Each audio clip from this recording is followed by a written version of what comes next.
Kata kutukan adalah sebuah kata yang membuat kita merasa miris saat mendengarnya, terlebih kepada mereka yang mempercayainya. Sesuatu yang berawal dari sebab akibat dengan segala keterkaitannya, kejadian yang serba kebetulan, sehingga sampai pada kesimpulan yang kerap dikaitkan dengan adanya faktor mistis. Seperti kejadian yang pernah dialami oleh para selebriti, public figure, maupun tokoh dunia berikut ini. Dan On The Spot telah merangkumnya dalam 7 kutukan paling aneh.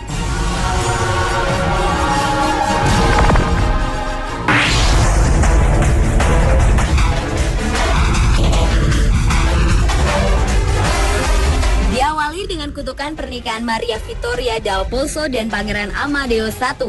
Kisah tragisnya bermula ketika Pangeran Amadeo dari Savoy mengumumkan bahwa ia akan menikahi Maria Vittoria dal Pozzo, putri della Cisterna ke-6.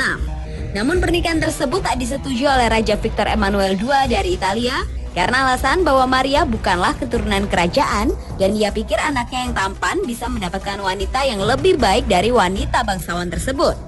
Meskipun demikian, Pangeran Amadeo I tetap menikahi Putri Maria pada 30 Mei 1867. Dan pernikahan yang seharusnya membawa kebahagiaan itu pun berubah menjadi pernikahan yang dipercaya oleh sebagian masyarakatnya sebagai pernikahan paling dikutuk dalam catatan sejarah. Serangkaian peristiwa naas menimpa rombongan pengantin, mulai dari meninggalnya wanita perancang gaun sang putri, lalu menyusul tewasnya kolonel yang memimpin prosesi tersebut yang jatuh dari kudanya setelah tiba-tiba mengalami sunstroke atau serangan jantung yang disebabkan oleh sinar matahari. Hingga tewasnya pendamping pengantin pria setelah menembak kepalanya sendiri usai upacara perkawinan. Serta masih banyak lagi serentetan peristiwa berdarah lainnya di sepanjang prosesi pernikahan tersebut. Namun pernikahan antara Maria Vittoria dal Pozzo dan Pangeran Amadeo I ini berjalan harmonis selama 10 tahun kemudian, hingga akhirnya Putri Maria meninggal setelah komplikasi saat melahirkan pada usia 29.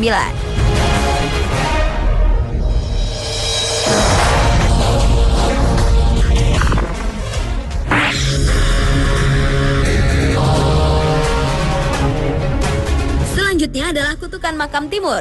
Timur yang hidup pada 8 April 1336 hingga 18 Februari 1405 ini dikenal sebagai Tamerlane yang adalah seorang penakluk wilayah Asia Barat, Selatan, dan Tengah dari Turki serta merupakan pendiri dinasti Timurid sejak 1370 hingga 1405 di Asia Tengah. Setelah mendapatkan gelar Raja Agung Great Khan pada tahun 1369, Timur meluncurkan sebuah kampanye mengerikan dari Persia ke Rusia Selatan Timur untuk membuat kakek Genghis bangga dengan membuat piramida dari 70.000 tengkorak manusia di India Utara. Ketika Tamerlane tewas di tahun 1405, ia pun dikebumikan di kompleks Gur-e-Amir di Samarkand, Uzbekistan. Sebuah lempeng giok hijau megah yang pernah digunakan sebagai singgasana Kabekan ditempatkan di sekitar makam Timur dan ditutup dengan tulisan Arab tentang betapa mengagumkannya orang Mongol ini. Untuk memastikan tidak ada orang yang mengganggu jasad Timur ini, maka dituliskanlah kata-kata, "Ketika aku bangkit dari kubur, dunia akan bergetar." Hingga pada tahun 1941, 2 hari setelah peneliti Uni Soviet, ahli arkeologi Mikhail Mikhailovich Gerasimov menemukan dan membongkar makam itu, Uni Soviet diserbu Nazi Jerman dalam operasi Barbarossa, serangan terbesar dan paling brutal di Perang Dunia II.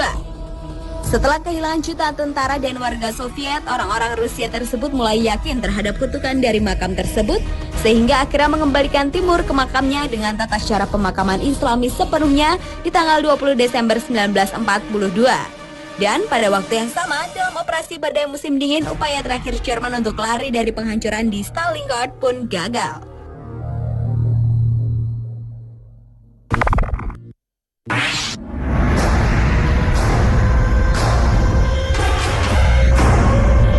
Berikutnya adalah kutukan Ötzi atau yang dikenal sebagai manusia es, ditemukan di puncak gunung antara Austria dan Italia pada tahun 91. Selama 13 tahun selanjutnya, di samping banyak rumor tentang kematian oleh Ötzi, juga dikatakan adanya sebuah kutukan dalam jasad mumi Ötzi si manusia es. Di mana sejak penemuan Ötzi, tercatat 7 orang yang berhubungan dengan penemuan jasad muminya tewas mengejutkan.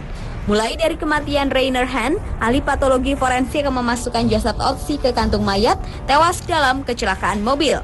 Kurt Fritz, si pemandu gunung yang telah menemukan wajah manusia es untuk pertama kalinya, juga tewas dalam longsoran salju.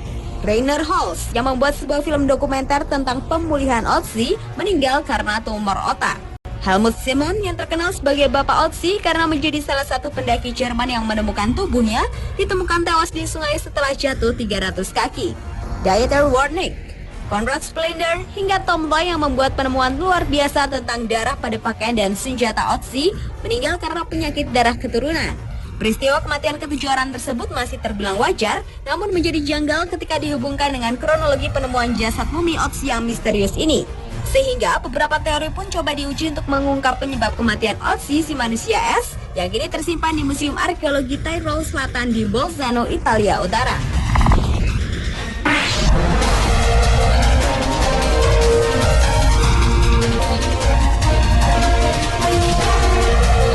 Kutukan berikutnya adalah kutukan dari klub 27, di mana musisi muda ternama seperti Brian Jones, Jimi Hendrix, Janis Joplin, Jim Morrison, dan Kurt Cobain tewas di usianya yang menginjak 27 tahun.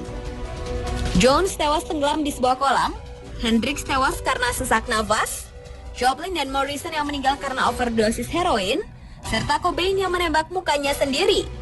Meski masih banyak kontroversi seputar adanya klub 27 ini, namun nyatanya sudah ada 41 anggota dari apa yang disebut 27 Club yang semuanya berawal dari Alexander Levy yang meninggal bulan Januari 1892. Kemudian Louis Chauvin, musisi ragtime, tewas tahun 1908 akibat neurosifilitic sclerosis. Dan kemudian Robert Johnson yang dipercaya sebagai penemu blues yang tewas pada usia 27 tahun 1938. Meski ada cerita legenda bahwa Johnson menjual jiwanya kepada setan agar bisa menciptakan musik hebat. Dan orang yang paling baru dalam daftar 27 Club ini adalah penyanyi dan pencipta lagu Amy Winehouse yang tewas karena overdosis obat di kediamannya di London pada 23 Juli 2011. Karena kematiannya, para musisi tersebut di puncak karirnya saat berusia 27 tahun itulah muncul klub 27 yang diyakini beberapa kalangan sebagai kutukan bagi para musisi yang meninggal di usia tersebut. Sepertinya ada sesuatu seperti garis perak bagi semua kejadian tersebut, di mana para bintang ini tidak dapat hidup cukup lama.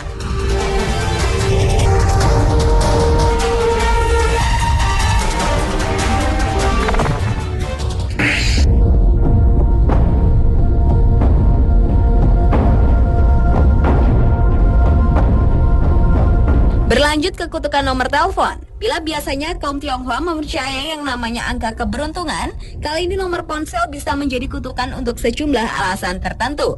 Ponsel dengan nomor 0888888888 yang pertama kali digunakan oleh perusahaan telekomunikasi di Bulgaria pada awal 2000-an dan telah melewati beberapa tangan, diyakini oleh sebagian orang memiliki unsur kutukan, di mana setiap orang yang memiliki nomor ini akan tewas dengan tiba-tiba.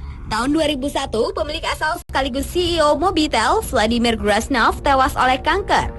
Dan nomor tersebut kemudian diberikan ke bos mafia bernama Konstantin Dimitrov yang tertembak mati ketika makan malam dengan seorang model pada tahun 2003. Terakhir, nomor ini sampai ke tangan usahawan bernama Konstantin Gislev yang tertembak di luar sebuah restoran khas India di ibu kota Bulgaris pada tahun 2005. Konstantin yang pertama adalah seorang bos mafia, dan Konstantin kedua merupakan usahawan korup di perusahaan obat-obatan dan kemungkinan dibunuh oleh orang Rusia yang tidak menyukai persaingan.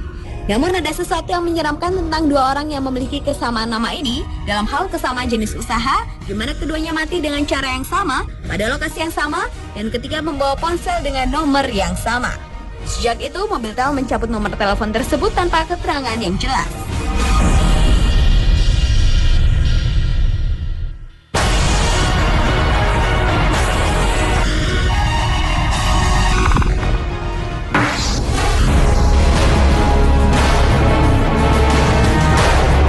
Kutukan paling aneh juga menimpa para pemimpin negara Amerika Serikat, yaitu kutukan tipe Canoe. Pada perang antara Amerika Serikat dengan suku Indian, kutukan yang dikenal dengan Curse of Tipe Canoe alias Tecumseh Curse dan kutukan presidensial 20 tahunan ini merupakan kutukan bagi presiden yang memimpin Amerika Serikat yang diangkat pada tahun yang berakhiran dengan angka 0. Maka mereka akan meninggal saat menduduki bangku jabatan kepresidenan.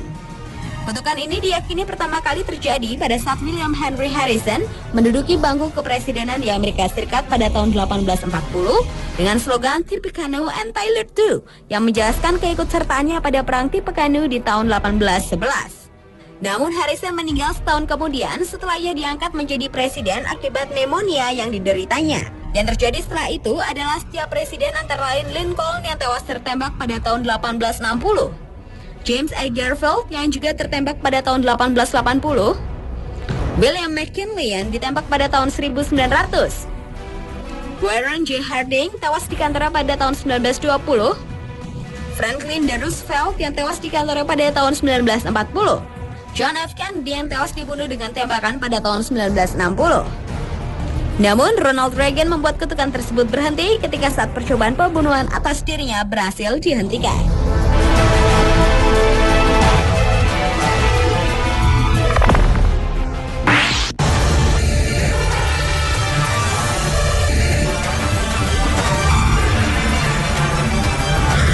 Dan kutukan paling aneh yang terakhir adalah kutukan Billy the Goat.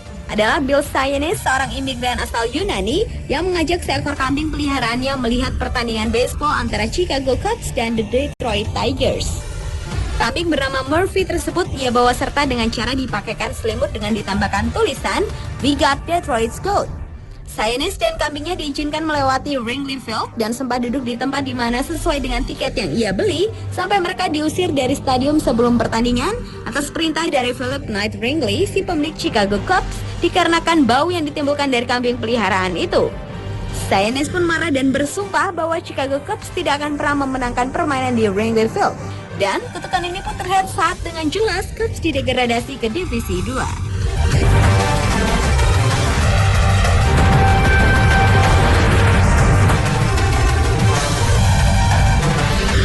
Pemirsa, itulah ketujuh kutukan paling aneh versi On The Spot.